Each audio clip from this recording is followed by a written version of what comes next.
मैं Shishupal VIP India news से खबरें आज की विदेश में अब तक 50 लाख संक्रमित हैं। ब्रिटेन में 35,000 से ज़्यादा जाने गई। मरने वालों के लिहाज से अमेरिका के बाद ये दूसरा सबसे प्रभावित देश है।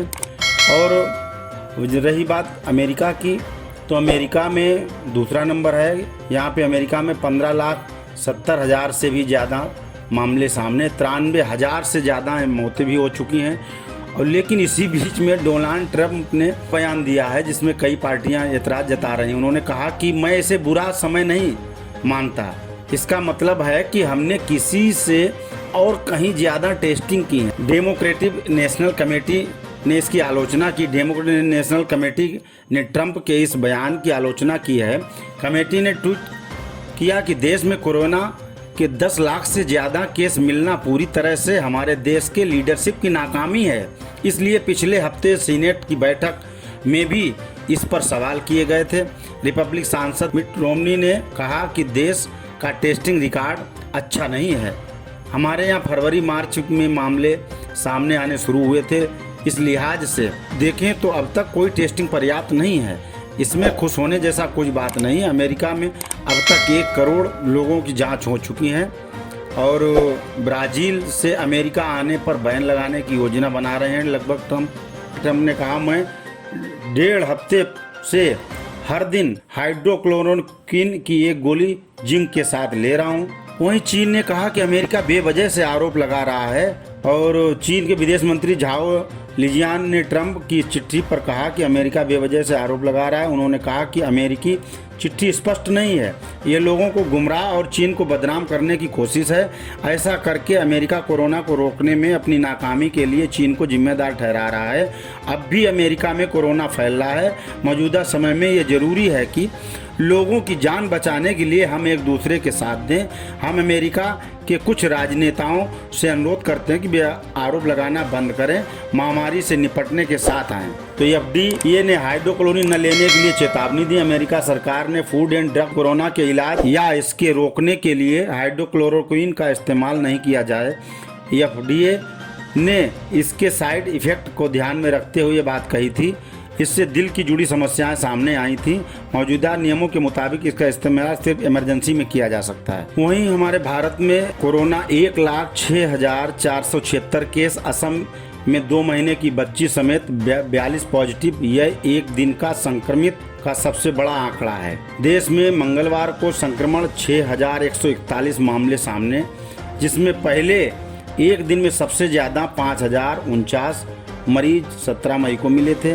महाराष्ट्र में कोरोना के 37,158 केस, जबकि तमिलनाडु में 12,448 मामले। अगर राज्य भर आपको बताया जाए तो इसमें सबसे पहले आता है दिल्ली में 500, तमिलनाडु में 688, 395, राजस्थान में 338, गुजरात में 321, मध्य प्रदेश में 229 मरीज मिले हैं। राज्य सरकारों को मिली जानकारी के आधार पर केंद्रीय स्वास्थ्य मंत्रालय के मुताबिक देश में 1,01,139 संक्रमित हैं। 58,802 का इलाज चल रहा है।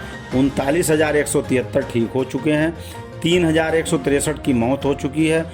मंत्रालय ने कहा है कि दुनिया के प्रति 1 लाख आबादी पर 60 और भारत में सिर्फ 7.1 कोरोना मरीज हैं।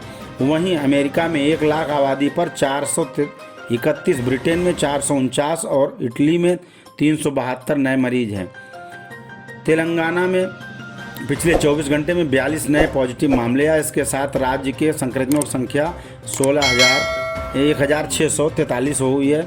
वंदे भारत मिशन के तहत बुधवार सुबह एयर इंडिया की एक फ्लाइट 175 भारतीयों को लेकर बहरीन से हैदराबाद पहुंची है। संक्रमण 26 राज्यों में 7 केंद्र शासित प्रदेश में फैला है। वहीं 5 राज्य और 1 केंद्र शासित प्रदेश का हाल ये है कि मध्य प्रदेश संक्रमितों की संख्या 5,465। यहाँ मंगलवार को संक्रमण के 229 मामले सामने आए। इंदौर में 72, खंडवा में 21, बुरहानपुर में 42, भोपाल में 16 केस। राज्य के उज्जैन, इंदौर, भोपाल, बुरहानपुर, जबलपुर, खंडवा और देवास नगर निगम शराब की बिक्री अगले आदेश तक नहीं होगी। वहीं मंदसौर, नीमच और कुच्ची में शराब की दुकानें बंद रहेंगी। वहीं महाराष्ट्र की बात करते हैं, संक्रमित संख्या 37,158 है और अस्पतालों के 80% बेड अपने नियंत्रण में लेगी। वहीं 17,000 डॉक्टरों नर्सों की भर्ती होगी। स्वास्थ्य मंत्री राजेश टोपे ने मंगलवार को ये जानकारी दी। उधर मंगलवार को राज्य में रिकॉर्ड 1202 कोरोना मरीजों को अस्पताल में डिस्चार्ज भी किया गया। वहीं उत्तर प्रदेश के संक्रमितों की संख्या 4,926। यहाँ मंगलवार को 321 संक्रमित मिले। राज्य में कुल संक्रमितों की संख्या 1,858 का इलाज चल रहा है। 2,918 ठीक भी हुए हैं, जबकि 123 मौतें हो चुकी हैं। राजस्थान की बात करते हैं, यहाँ पे 5,845। यहाँ मंगलवार को 338 मरीजों को कोरोना रिपोर्ट पॉजिटिव आई, जबकि 5 लोगों की मौत हुई है। सबसे ज़्यादा 87 मरीज डूंगरपुर में मिले, पाली में 77, जयपुर और बाड़मेर में 17, नागौर में 16, उदयपुर में 13, जबकि अजमेर, झालावाड़ में, चूरू, सौदा में 1 लोग मिले। वहीं दिल्ली में बात करते हैं 10,554। यहाँ मंगलवार को 500 मरीजों की कोरोना रिपोर्ट पॉजिटिव आई, 265 मरीज ठीक हुए और 6 की मौत हुई है। यहाँ कुल संक्रमितों की संख्या 5,638, इलाज चल रहा है, जबकि 4,750 ठीक भी होकर घर गए हैं। वहीं बिहार की बात करते हैं, वहाँ 1,519। मंगलवार को 96 मरीजों को कोरोना पॉजिटिव रिपोर्ट आई। इनमें जहानाबाद में 31, कटिहार में 13, बेगूसराय में 12, औरंगाबाद, नवादा में 4, अरवल और सुपौल में 3, भागलपुर, शेखपुरा में 2, पटना, समस्तीपुर में 1। वहीं बात करते हैं सुपर साइक्लोन अम्फान। ओडिशा में चांदीपुर में तेज बारिश, दोपहर बाद सुंदरबन के पास टकराएगा। तूफान कोलकाता एयरपोर्ट कल सुबह 5 बजे तक बंद किया गया है। मौसम विभाग के मुताबिक यह दोपहर सुंदरबन के पास पश्चिम बंगाल और बांग्लादेश के बीच 155 से 65 किलोमीटर की रफ्तार से तट के टकराएगा। 165 किलोमीटर प्रति घंटे की तेज रफ्तार हवाएं चल रही हैं। कोलकाता एयरपोर्ट को एहतियातन गुरुवार सुबह 5 बजे तक बंद कर दिया गया है।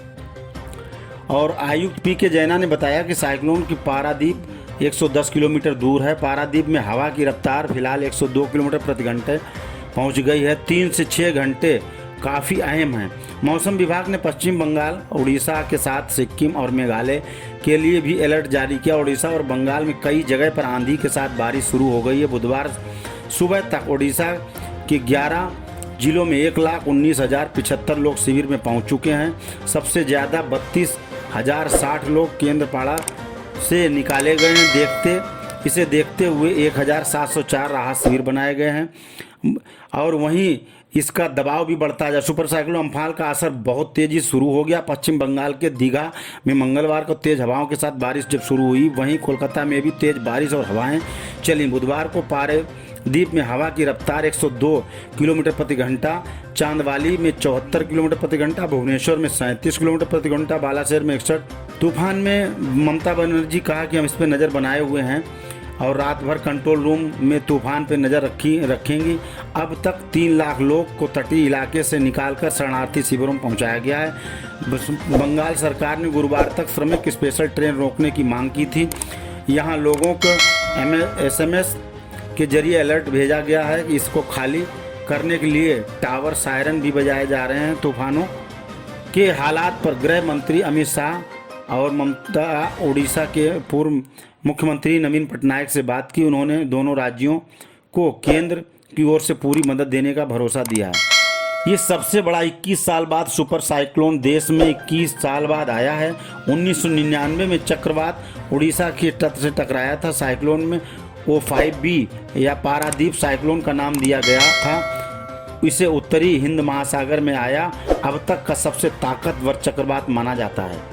वहीं 3 राज्यों में हाईवे के मजदूरों ने अपने अपने अनुभव बताए। मजदूर बोले कि महाराष्ट्र में तो लाठियां मिली, मध्य प्रदेश में आए तो लगा कि हम पुलिस के मेहमान हैं। यूपी सरकार बसों से घर पहुंचा रही है। यूपी के प्रतापगढ़ के रहने वाले सुरेश ऑटो से ही निकले और कहते हैं कि मेरे जैसे 20,000 ऑटो वाले बम्बई से यूपी बिहार जा रहे हैं। मध्य प्रदेश यूपी में पैदल पलायन लगभग बंद हो। Bike, auto, taxi, car, truck और सरकारी बसों से प्रवासी मजदूर जा रहे हैं। मजदूर कहते हैं बम्बई में अपना बसेरा है, ज़िंदगी भर के लिए तो उसे छोड़ नहीं सकता, सब कुछ ठीक रहा तो फिर लौटेंगे। वहीं कल यूपी के इटावा में हादसा, सब्जी बेचने जा रहे किसानों को वाहन ने टक्कर मारी, 6 की मौत हो गई। हादसा आज सुबह हाईवे पर फ्रेंड्स कॉलोनी के पास हुआ। पुलिस ने ट्रक ड्राइवर और मालिक के खिलाफ कार्रवाई शुरू की। इटावा लॉकडाउन के बावजूद उत्तर प्रदेश में आए दिन हादसे हो रहे हैं। बुधवार को तड़के इटावा पिकअप गाड़ी से टक्कर में नेशनल हाईवे 2 पर फ्रेंड्स कॉलोनी में यह हादसा हुआ। पक्के बाग के पास ट्रक में पिकअप टक्कर मार दी। पिकअप में सवार उनकी डेथ हो गई। मृतकों के परिवारों को 2-2 लाख रुपए की मदद के लिए मुख्यमंत्री योगी आदित्यनाथ ने और कहा कि 2-2 लाख रुपए मृतकों को दिया जाएगा। 50,000 रुपये की मदद जो घायल हैं उनको दिया जाएगा। सपा जिलाध्यक्ष गोपाल यादव ने सरकार से मांग की कि मृतक किसानों को परिवारों को 20-20 लाख की सहायता दी जाए। मुख्यमंत्री योगी आदित्यनाथ ने मृतकों परिजनों के प्रति संवेदनाएं जताई।